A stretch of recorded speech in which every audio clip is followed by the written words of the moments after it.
Hey everyone, and thanks for jumping back into the Cryptoverse.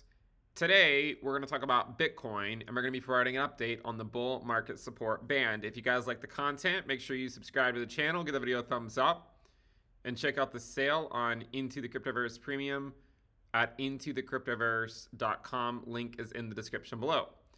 Let's go to jump in. So, Bitcoin is right around 41K, and we've talked before, for the last couple of months, we mentioned that the next window of weakness for Bitcoin would be about mid-January, And it's funny because that's basically when the spot ETF was launched was, mid-January.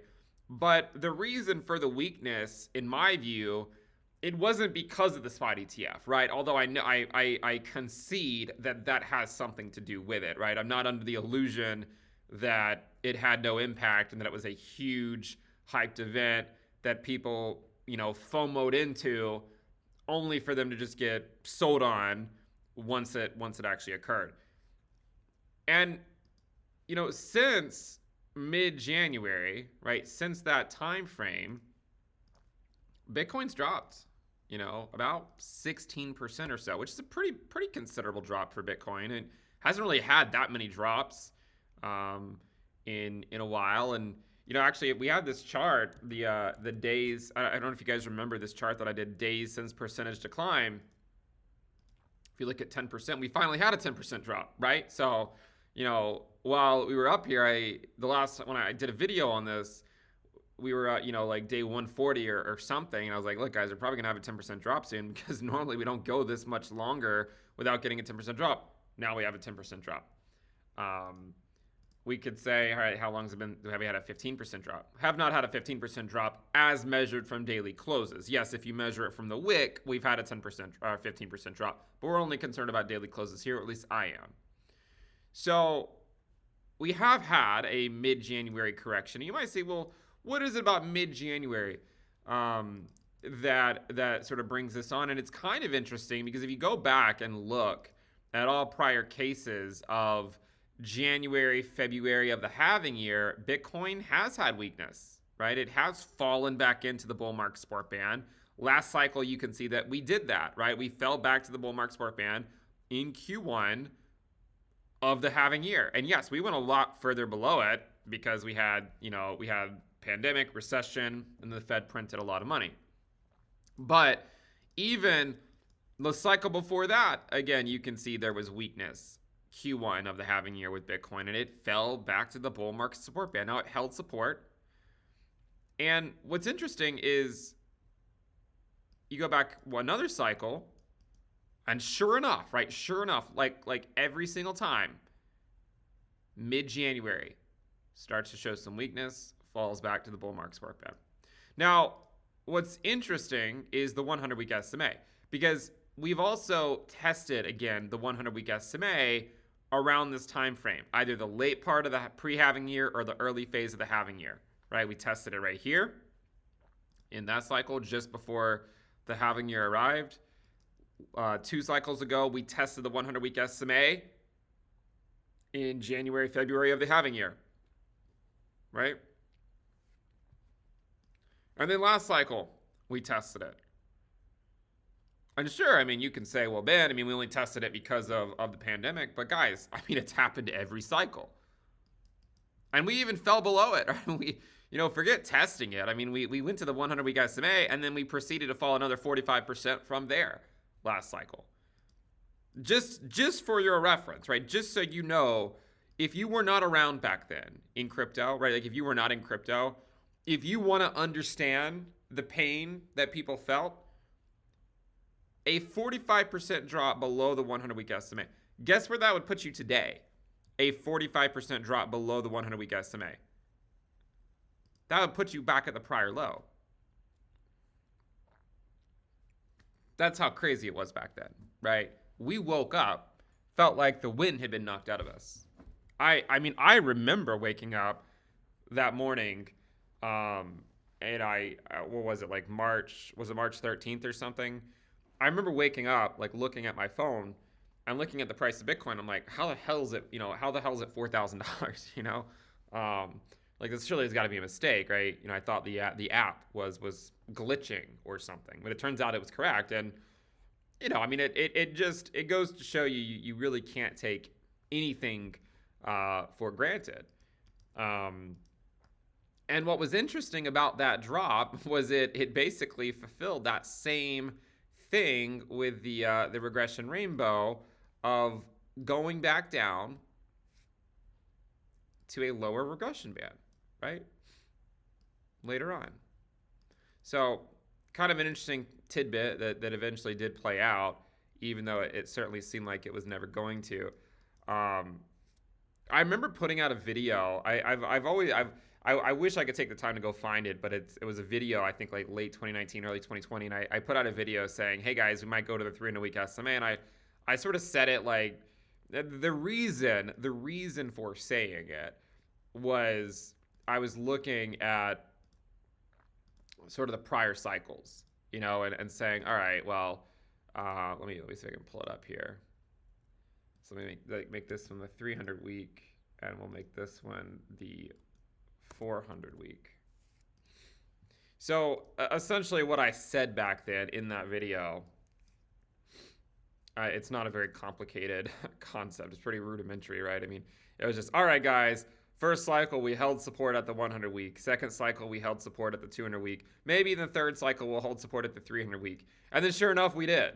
Sure enough, we ended up testing that 300 week moving average in March of 2020. We held it as support. And so that was why we were looking at that back then. And I don't really know how much I even believed it when I said it, but it was funny that it ended up happening.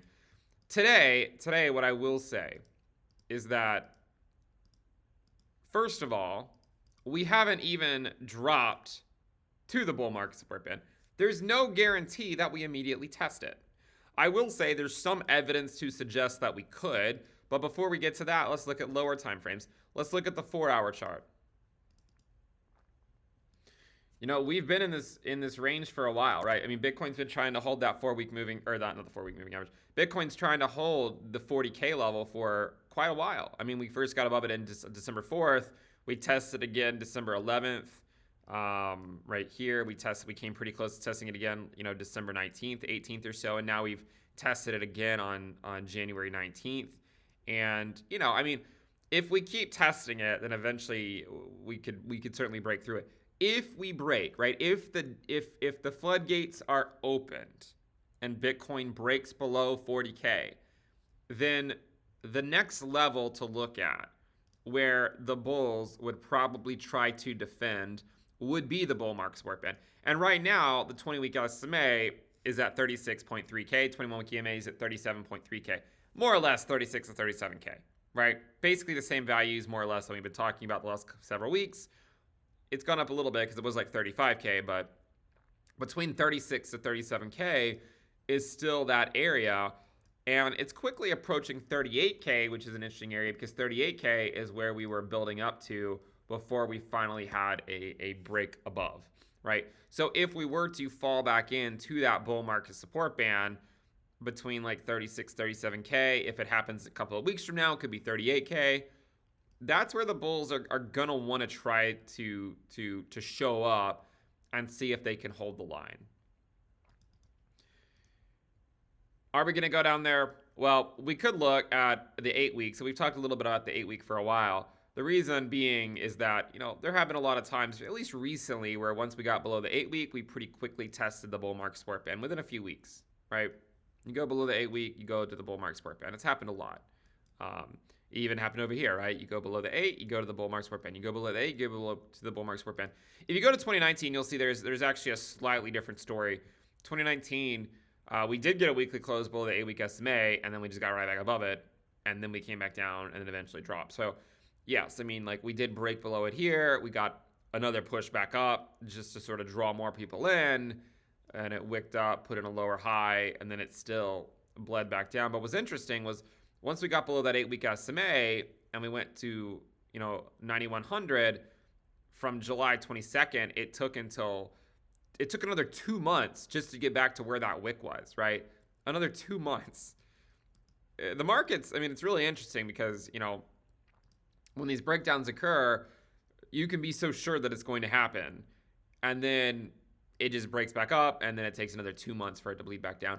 It's the same concept of the Ether Bitcoin stuff that we've been talking about, right? I mean, I said that if we don't get a weekly close below it in sort of the first half of January or so, like if the later we get into January, the more likely it is to get a bounce.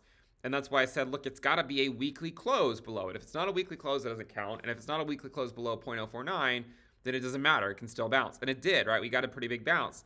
But it's the same thing, back over here, right? Like, you can be confident that it's going to eventually break down, but if it gets these bounces, you got to just be like, well, you got to respect it and say, yeah, like it kind of sucks. It'll probably go back down and retest it eventually, but it can take a while. I mean, over here, it took, from here to here, that was like, 4 months. And then from here to here, that was another 2 months, right? So you could have been confident that it was going to break, but it still took, I mean, from this final test of it, it still took another half a year to break down, So you can look at this here and say, yeah, like, I mean, it seems like it probably, at least I think it'll probably eventually break down, given the Fed stays the course long enough to really squash inflation. If they pivot too soon, then maybe we get another wave of inflation. But, you can look at this and say, yeah, like, we got close to breaking it durably, and we didn't. We did not get that weekly close below. We got a bounce, and normally when it bounces, it takes at least a couple of months to come back down. So same kind of thing with Bitcoin. Like, even in 2019, it certainly seemed like it was about to, and then we just got another pop back up, and we had to wait another couple of months. So, looking at it, there's certainly a lot of cases to be made that we will test the bull market support band sometime in the next few weeks, right?